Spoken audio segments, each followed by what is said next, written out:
Assalamualaikum warahmatullahi wabarakatuh.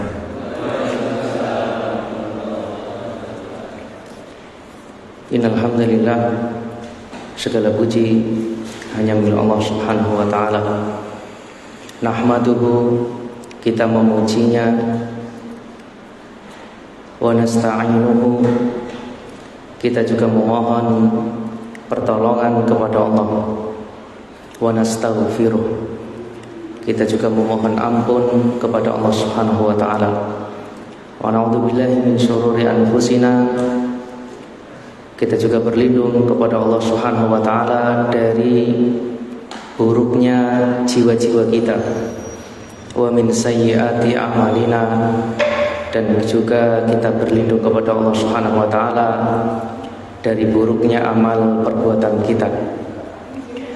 Man yahdihillahu fala mudhillalah, barang siapa yang diberikan hidayah oleh Allah Subhanahu wa taala, maka tidak akan ada yang bisa menyimpangkannya atau menyesatkannya. Dan sebaliknya, wa may yudlil fala hadiyalah, barang siapa yang dipalingkan oleh Allah Subhanahu wa taala dari kebenaran karena ia condong suka dengan kesesatan, maka fala hadiyalah, maka tidak akan ada yang bisa memberikannya petunjuk. Asyhadu an la ilaha illallah wahdahu la syarikalah, wa asyhadu anna Muhammadan abduhu wa rasuluh.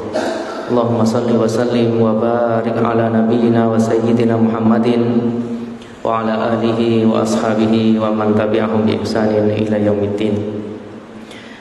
Amma ba'du.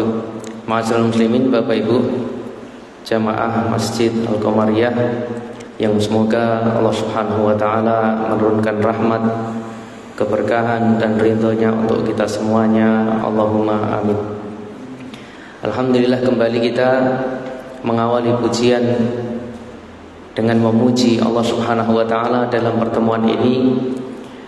Semoga Allah Subhanahu wa taala menjadikan pertemuan kita adalah pertemuan yang penuh keberkahan, dan juga semoga Allah Subhanahu wa taala memberikan balasan kebaikan yang banyak untuk takmir masjid dan juga panitia serta antum semua yang hadir menyempatkan waktu. Semoga Allah Subhanahu wa taala menerima semua amal ibadah kita. Allahumma amin.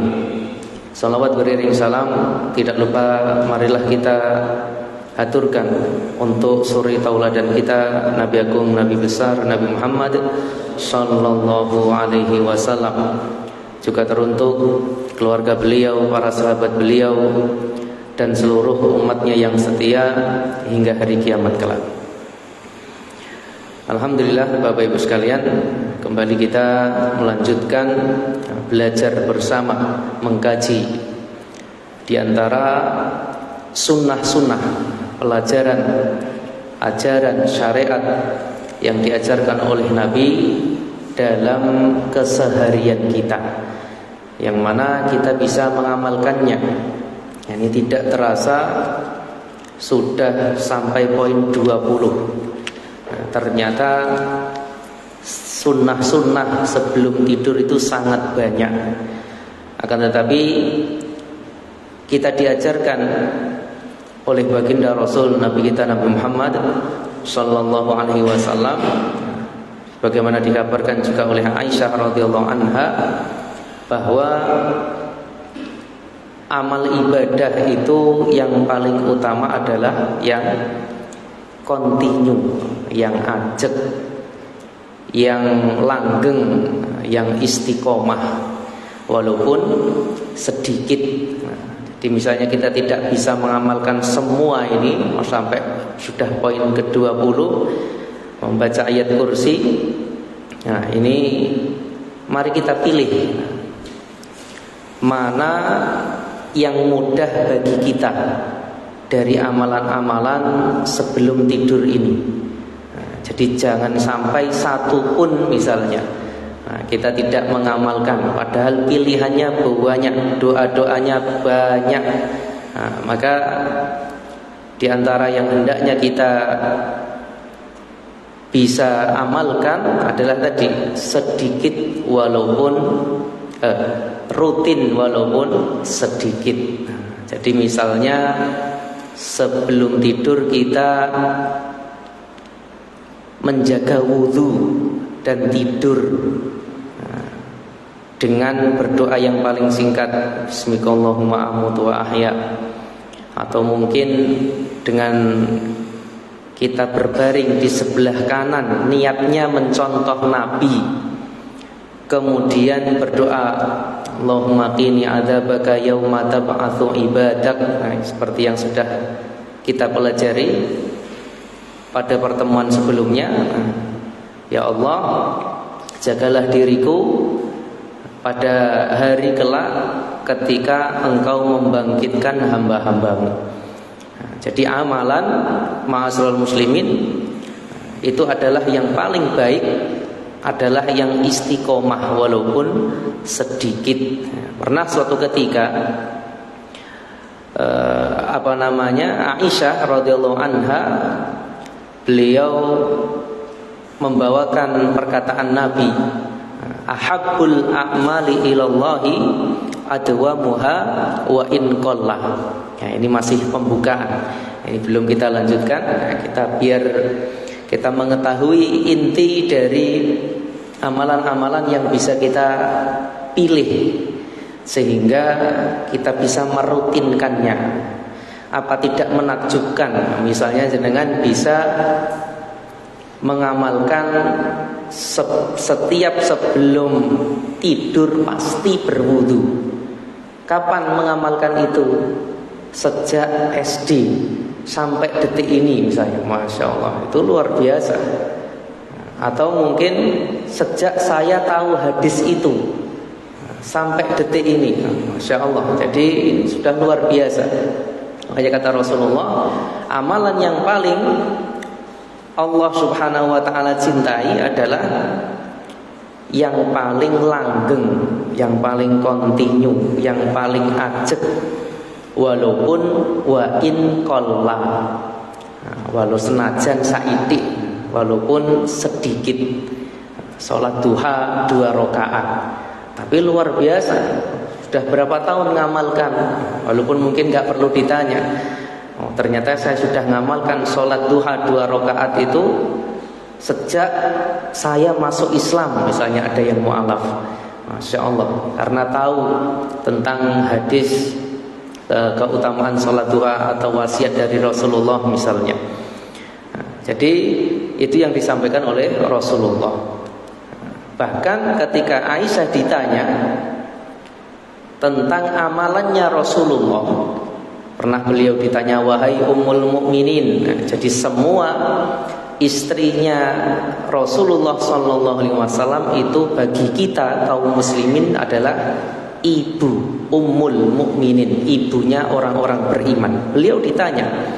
Makanya ketika Rasulullah meninggal, tidak boleh istrinya Nabi itu dinikahi, karena statusnya adalah ibunya orang-orang beriman.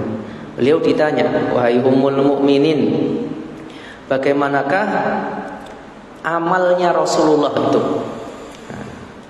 Apakah Rasulullah itu mengkhususkan hari-hari tertentu untuk beramal? Maka Aisyah radhiyallahu anha beliau menjawab, la, tidak. Kana amaluhu dimatun. Amalnya Nabi itu langgeng, terus dikerjakan. Wa ayyukum yastati'u ma kana Rasulullah sallallahu alaihi wasallam yastati'u. Siapa saja di antara kalian pasti bisa mengamalkan, pasti mampu mengamalkan apa yang diamalkan, yang dikerjakan oleh Rasulullah sallallahu alaihi wasallam. Nah, ini menjadi kunci bagi kita ma'asyiral muslimin rahimani wa rahimakumullah. Dalam hidup ini kita sebagai seorang muslim maka mengamalkan amalan-amalan yang kita usahakan untuk dawam, untuk langgeng, ajek, kontinu tadi. Nah, jadi Jadi walaupun mungkin sedikit, sholat witir walaupun cuma 1 rakaat misalnya, tapi sudah dikerjakan puluhan tahun, Masya Allah, ini luar biasa. Kemudian kita lanjutkan ma'asyiral muslimin rahimani wa rahimakumullah, poin yang ke-20, membaca ayat kursi. Jadi sebelum tidur di antara sunnahnya, nah ini sangat banyak doa-doa, ayat-ayat, bahkan zikir-zikir. Ini bisa kita amalkan. Di antaranya yang bisa kita amalkan sebelum tidur, jika kita ingin mencontoh Rasulullah, adalah membaca ayat kursi. Di antara hadisnya adalah kejadian ketika Abu Hurairah bertemu dengan syaitan. Jadi bisa melihat ketika itu, mungkin dengan menjilma atau mimbo-mimbo. Syaitan berkata kepadanya, jika engkau mendatangi pembaringanmu, wahai Abu Hurairah, maka bacalah ayat kursi hingga selesai, karena dengannya engkau ada dalam lindungan Allah, dan tidak ada syaitan yang akan mendekatimu hingga pagi. Ketika Abu Hurairah mengabarkan hal tersebut kepada Nabi, maka beliau menyatakan, setan itu berkata benar kepadamu, wahai Abu Hurairah. Padahal dia adalah pendusta, tapi kali ini dia benar. Jadi sebelum tidur ini, ceritanya disebutkan tentang Abu Hurairah yang bertemu dengan syaitan. Jadi diantaranya, kalau kita ingin diri kita dilindungi dari syaitan, baca ayat kursi. Jadi banyak gangguan dari syaitan. Mungkin kita pernah mendengar ada di antara syaitan yang mencuri baitul mal di zaman dahulu. Mungkin sekarang santet dan seterusnya. Nah, ini perlindungan, kita meminta perlindungan dari Allah Subhanahu wa taala dengan perantara membaca ayat kursi. Jaminannya tadi, bahkan yang mengamarkan dibenarkan oleh Rasulullah, maka engkau akan ada dalam lindungan Allah dan setan tidak akan mendekatimu sampai pagi. Kalau kita melihat sunnah-sunnah Rasulullah berkaitan dengan ayat kursi, kapan tahu kita membaca ayat kursi ini dalam keseharian kita? Ada yang meringkas. Di sini ada 3 waktu kapan kita hendaknya membaca ayat kursi. Yang pertama ini sebelum tidur. Yang kedua, jenengan bisa amalkan, silahkan dirutinkan membaca ayat kursi itu ketika zikir pagi dan petang. Berarti kurang lebih habis subuh dan habis asar atau habis maghrib. Itu yang kedua. Dalilnya apa? Dalilnya Rasulullah sallallahu alaihi wasallam bersabda, "Idza qara'taha ghudwatan ujirat minna hatta tumsi." Siapa yang membacanya ketika pagi, maka ia akan dilindungi oleh Allah Subhanahu wa taala dari berbagai gangguan hingga petang. Kalau kita baca pagi, kita akan dilindungi sampai sore. Wa idza qara'atha hina tumsi, kalau ayat kursi itu dibaca ketika sore hari, ujirat minna hatta tusbih, maka akan dilindungi sampai pagi hari. Nah, ini 24 jam. Nah, kita tidak perlu menyewa satpam pelindung. Nah, ini pelindungan diri itu pagi dan sore, yaitu membaca ayat kursi. Jadi setelah tidur pagi dan sore. Kemudian yang ketiga, kapan kita menjaga ayat kursi ini? Adalah setelah sholat 5 waktu. Disempatkan. Jadi setelah sholat 5 waktu itu hendaknya membaca ayat kursi. Dalilnya apa? Berkaitan dengan membaca ayat kursi setelah sholat 5 waktu, Rasulullah bersabda, man qara'a ayatal kursiyyi fi duburi kulli sholatin. Barang siapa yang membaca ayat kursi setiap selesai sholat maktubah, sholat wajib, sholat 5 waktu ini, lam yamna'hu min dukhulil jannati illa an yamut. Masya Allah, jaminannya surga.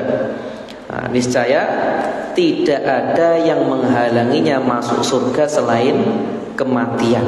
Nah, jadi ini hadis ini diriwayatkan oleh Imam An-Nasa'i. Nah, maka maksudnya di sini kata Ibnu Hajar, tidak ada yang menghalanginya masuk surga ketika mati. Intinya ayat kursi punya keutamaan yang luar biasa. Nah, jadi di sini ma'asyiral muslimin rahimani wa rahimakumullah, jadi kita mengetahui kapan ayat kursi itu dibaca. Nah, jadi bukan hanya sebelum tidur, tapi zikir pagi petang, dapat perlindungan 24 jam. Kemudian setelah sholat, nah, itu akan diberikan surga. Kemudian ma'asyiral muslimin rahimani wa rahimakumullah, kita lanjutkan berkaitan dengan sunnah-sunnah yang bisa kita amalkan sebelum tidur adalah yang ke-21, ini halaman 312, membaca 2 ayat terakhir surat Al-Baqarah. Insyaallah sudah hafal semua ya, Amanar Rasul. Nah, ini kalau belum, nah berarti dibaca. Saya yakin belum ada 2 minggu sudah hafal. Nah, sebelum tidur dibaca lama-lama. Kalau sekarang lebih mudah. Nah, jenengan tinggal tulis di YouTube 2 ayat terakhir surat Al-Baqarah, nanti didengarkan. Nah, tidak bisa membaca Al-Quran, nah ini lama-lama dengan mendengarkan lama-lama hafal insyaallah. Rasulullah bersabda berkaitan dengan 2 ayat terakhir surat Al-Baqarah ini, man qara'a bil ayataini min akhiri suratil Baqarah fi lailatin kafatahu.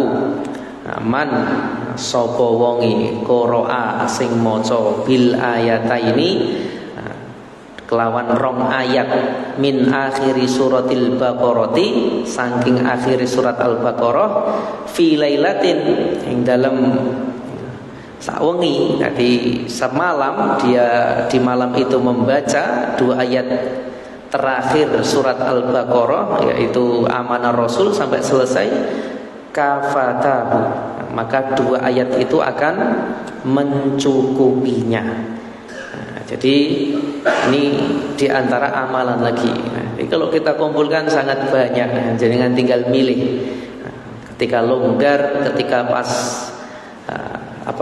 senggang, nah, bukunya dibaca sebelum tidur, masya Allah banyak sekali kebaikan yang bisa kita raih.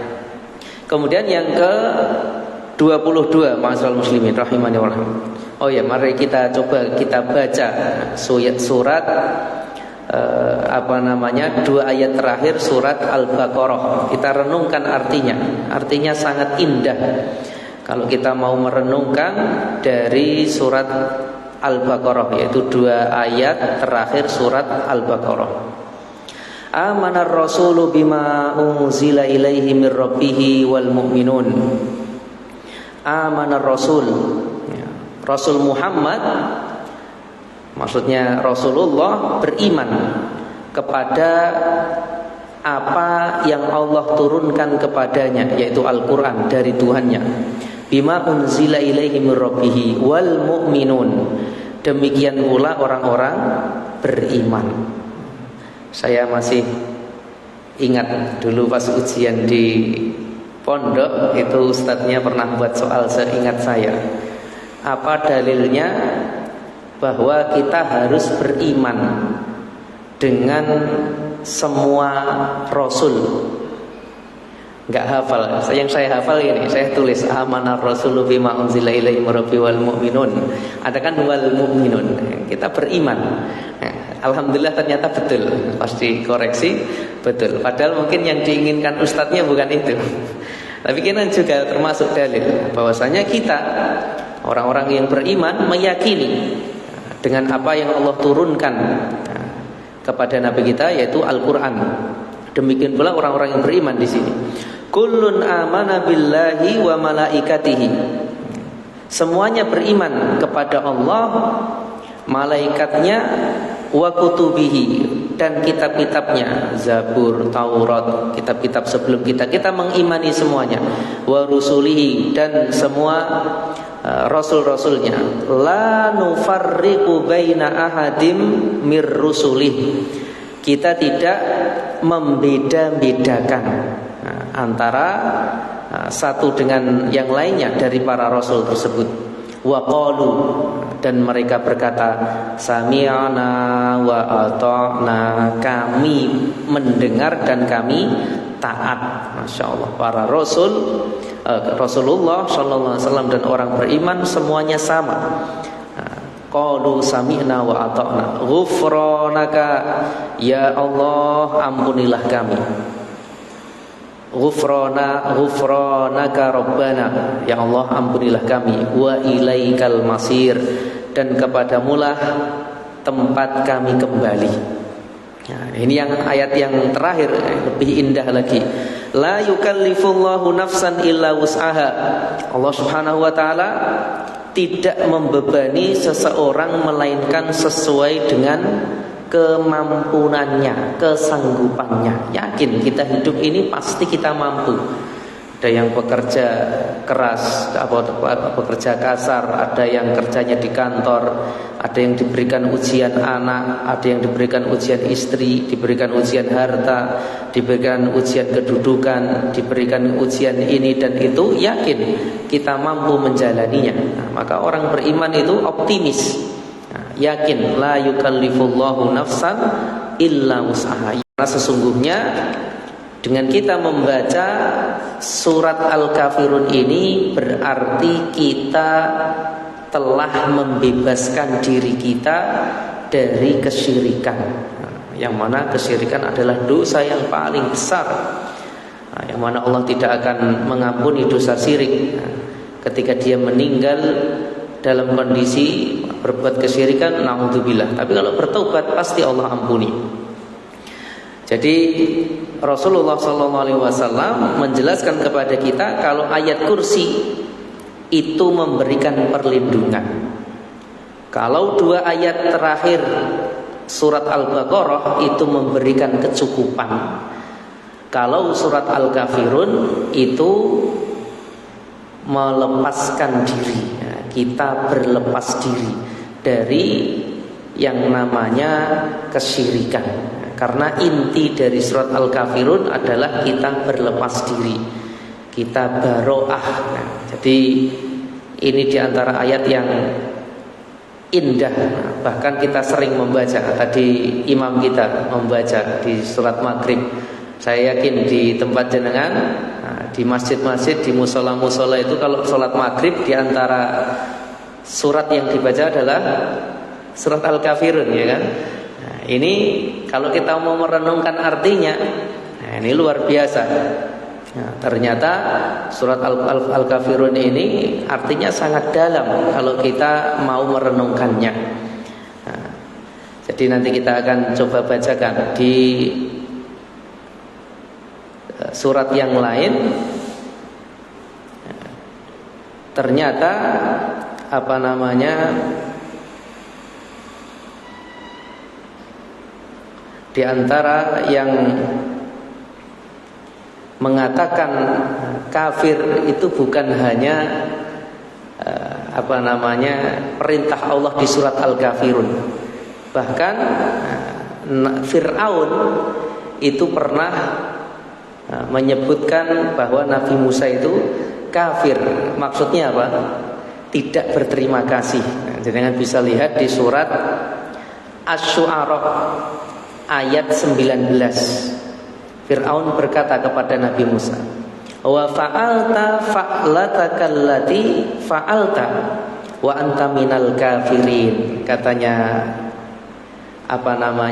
Fir'aun, katanya Fir'aun kepada Nabi Musa, "Hei Musa, engkau itu telah melakukan kesalahan."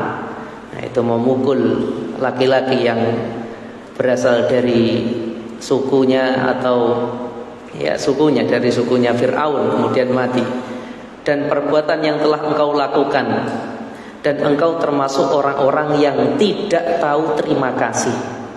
Nah, jadi Musa itu sudah dibesarkan oleh Fir'aun.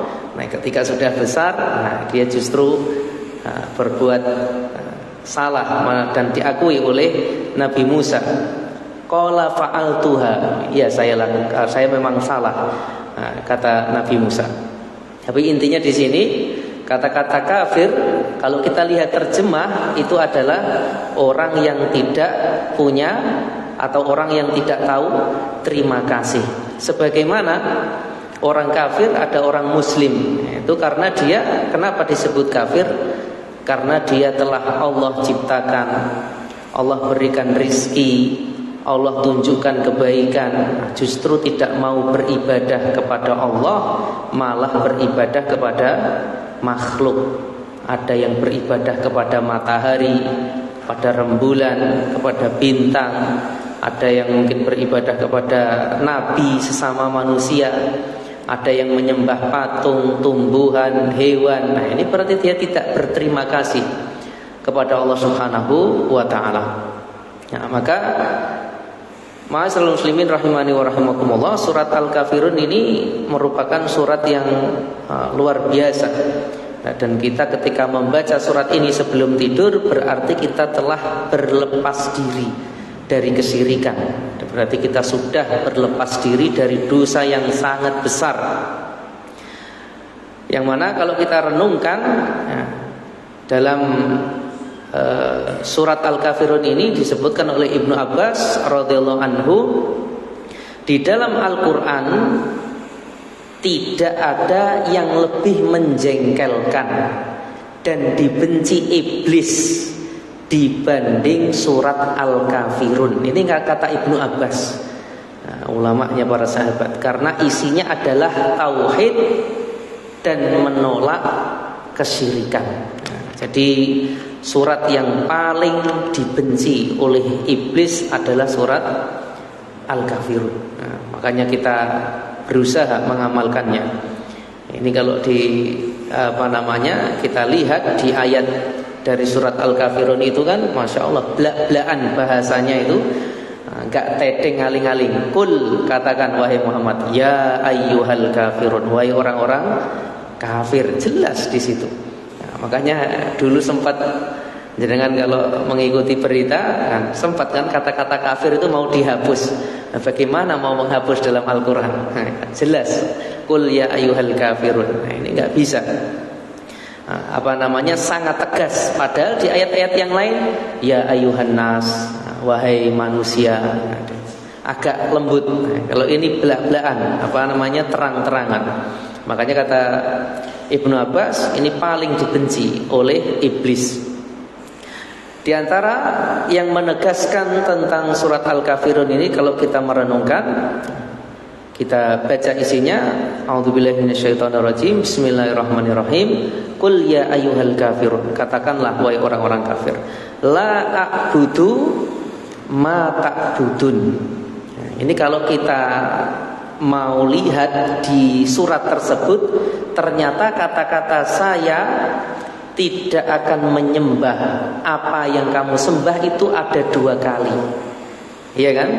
Dengan ayat yang keempat, la a'budu ma ta'budun. Cuma beda takdirnya, beda pengungkapannya. Kalau ayat yang keempat, wala ana abidum ma abatum, artinya kan sama. Saya tidak menyembah apa yang kamu sembah. Kalau ayat yang keempat itu, dan saya tidak menjadi penyembah, kan sama. Orang yang menyembah apa yang telah kamu sembah. Jadi sama artinya ayat pertama dan ayat kedua dan ayat keempat. Kemudian kalau kita renungkan di surat Al-Kafirun itu sama juga ayat ketiga dan kelima. wala antum abiduna ma a'bud. Kan diulang 2 kali. Dan kalian, hai orang-orang kafir, juga tidak akan menyembah apa yang aku sembah. Nah, baru lakum dinukum waliyadin. Nah, ini betul-betul penegasan dan jelas terbuka bahwasanya mereka tidak akan menyembah apa yang kita sembah, dan kita juga tidak akan menyembah apa yang mereka sembah, sampai diulangi 2 kali. Nah, ini menjadi renungan bagi kita sebelum tidur. Kemudian kita lanjutkan poin yang ke-23. Nah, semoga bisa selesai. Yang ke-23, membaca doa yang terakhir. Ini artinya juga sangat indah. Mungkin ini kalau dirutinkan, nah ini doa yang kalau menurut saya paling bagus sekali. Yaitu doa yang diriwayatkan oleh disebutkan bahwasanya Nabi, beliau pernah bersabda, jika engkau mendatangi tempat tidurmu, pembaringanmu, bacalah Allahumma aslamtu nafsi, Allahumma aslamtu wajhi ilaik, wa fawattu amri ilaik, walja'tu dhuhri ilaik, raghbatan wa rahbatan ilaik, la malja'a wa la manja minka illa ilaik, Allahumma amantu bi kitabika alladhi anzalta wa bi nabiyyika alladhi arsalta. Wah, panjang. Kalau yang sudah hafal insyaallah tidak masalah. Nah, kita lihat artinya. Ya Allah, aku serahkan diriku kepadamu. Insyaallah sebelum tidur kita pasrah. Kata orang Jawa kan, pasrah bongkoan. Jadi kita betul-betul pasrah kepada Allah.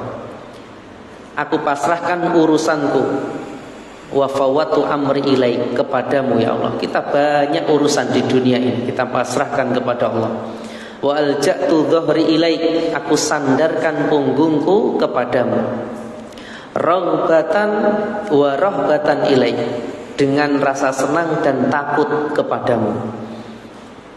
La malja'a wa la manja minka ilaik, tidak ada tempat berlindung menyelamatkan diri dari ancamanmu kecuali kepadamu. Allahumma amantu bi kitabika alladzi anzalta. Ya Allah, aku beriman, yakin dengan kitab yang telah engkau turunkan.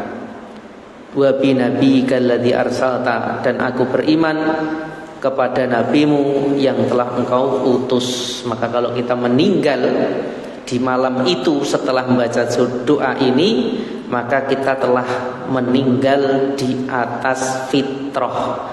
Maksudnya di atas Islam. Insyaallah ini jaminan dari Rasulullah sallallahu alaihi wasallam. Poin yang ke-25. Ini juga di antara 24 halaman 314. Ini di antara doa-doa apabila kita terbangun, mungkin mimpi buruk, mungkin ketindihan. Mungkin ada yang pernah mengalami, tapi ada mungkin yang belum pernah. Namanya ketindihan itu apa? Tapi sebagian mungkin sudah pernah berkaitan dengan tidur. Tapi ada di sini jenengan yang belum pernah ketindihan. Coba angkat tangan. Ada yang belum pernah?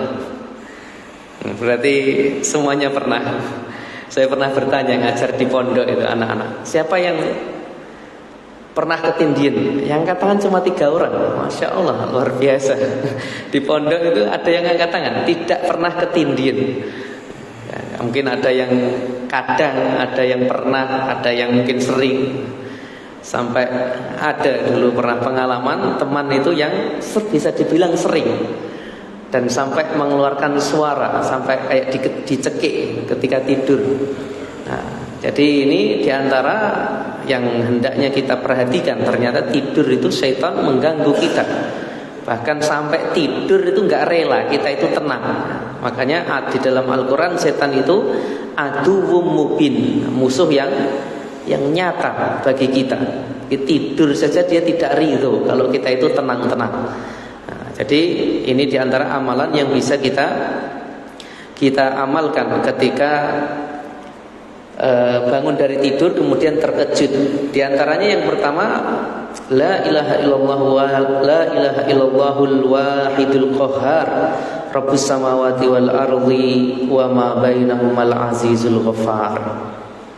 Tidak ada Tuhan yang berhak diibadahi selain Allah, yang Maha Esa, Maha mengalahkan Rabb pencipta langit dan bumi serta apa-apa yang ada di antara keduanya, yang Maha perkasa lagi Maha pengampun. Ini juga doanya yang bisa kita baca. A'udzu bikalimatillahi tammati min ghadabihi wa iqabihi wa syarri ibadihi wa min hamazatis syaitani wa an yahdurun. Nah, ini berlindung dari setan, dari hamba atau dari ciptaan Allah Subhanahu wa taala.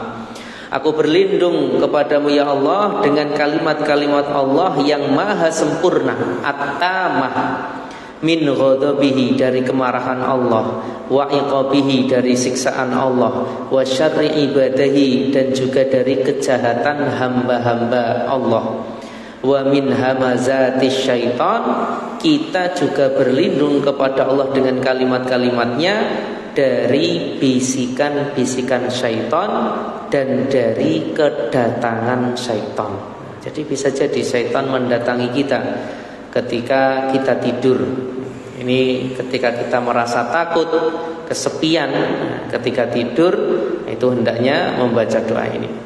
Kemudian di antara zikir yang lain, nah ini jenengan praktekkan. Ini ada jaminannya. Kalau membaca ini pas jenengan ngelilir, terbangun di malam hari, jaminannya apa? Pasti akan dikabulkan doanya kalau berzikir dengan zikir ini. Kalau mau berwudu dan sholat, pasti akan diterima, ya, insya Allah di sini. Jadi jaminan dari zikir ini itu akan diterima sholatnya. Kalau doa makbul. La ilaha illallah wahdahu la syarikalah, lahul mulku wa lahul hamdu wa huwa ala kulli syai'in qadir. Alhamdulillah wa subhanallah wa la ilaha illallah wallahu akbar wa la haula wa la quwata illa billah. Kalau kita mau melihat redaksi doa setelah sholat, mirip, cuma dibalik. Kalau setelah sholat itu kan la ilaha illallah wa la syarikalah lahul mulku wa lahul hamdu wa huwa ala kulli syai'in qadir. Kemudian la haula wa la quwata illa billah. Kalau di sini alhamdulillah dulu. La haula wa la quwata illa billahnya ditaruh akhir. Kemudian setelah mengucapkan kalimat ini, jenengan berdoa, Allahumma gfirli, ya Allah ampuni aku. Setelah itu silahkan minta doa apa yang menurut kita butuhkan, yang kita butuhkan dalam kehidupan kita. Kalau kuat bangun, wudu, sholat, masya Allah. Berarti kalau kita mau tahajud, jangan lupa dengan zikir ini ketika bangun malam atau ketika tadi ngelilir. Ini diantara doa-doa yang bisa kita amalkan. Mungkin bisa jenengan catat. Jadi zikir atau amalan ketika kita mimpi buruk, yang pertama meludah ke kiri 3 kali. Ini hadis-hadis yang diriwayatkan oleh Imam Muslim. Ini kita ringkas saja karena waktunya sudah mau habis. Meludah ke kiri 3 kali kalau kita mimpi buruk. Yang kedua, berlindung kepada Allah. Gak bisa bahasa Arab ya, bahasa Indonesia, bahasa Jawa. Ya Allah, saya berlindung kepadamu dari syaitan yang terkutuk. Atau pakai ta'awudz, a'udzubillahi minasyaitonirrajim. Dan berlindung dari keburukan mimpi. Misalnya mimpi apa? Ya Allah, saya berlindung dari mimpi saya yang buruk tadi. Kemudian yang ketiga, di antara apa yang kita lakukan ketika kita mimpi buruk, jangan menceritakan mimpi itu kepada orang lain. Kita diam saja, nggak perlu cerita-cerita. Tadi malam saya mimpi di catek ulo atau mungkin apa, nggak perlu diceritakan. Nah, jadi mimpi-mimpi yang buruk berkaitan mungkin dengan keluarga, dengan diri kita, dengan harta, dengan apa yang kita miliki, terjadi keburukan, kita diam. Ini juga diriwayatkan oleh Imam Muslim. Yang keempat, mengubah posisi tidur. Jadi kalau mimpi buruk, diubah posisinya. Ini bimbingan dari Rasulullah. Dan yang terakhir, kalau mau berdiri, berwudu, melakukan sholat tadi. Kemudian yang ke-25, ma'asyiral muslimin, ketika kita bangun, ini bersiwak, atau kalau sekarang ya mungkin gosok gigi. Ini yang tidak punya siwak, ini pada waktu subuh. Karena Nabi tidak pernah terbangun pada malam hari melainkan menggosok mulut dengan siwak. Ini di catatan kaki, ini disebutkan dari Ibnu Umar di dalam Sahih Al-Jami'. Ini kita melihat Rasulullah betul-betul menjaga kebersihan mulut dan kesegaran baunya. Betapa penting kita mengikuti sunnah ini dan meneladani jejak beliau, karena di dalamnya terdapat manfaat yang sangat banyak. Yang menjaga kebersihan kesehatan gigi. Kemudian orang lain berbicara dengan kita pun nyaman.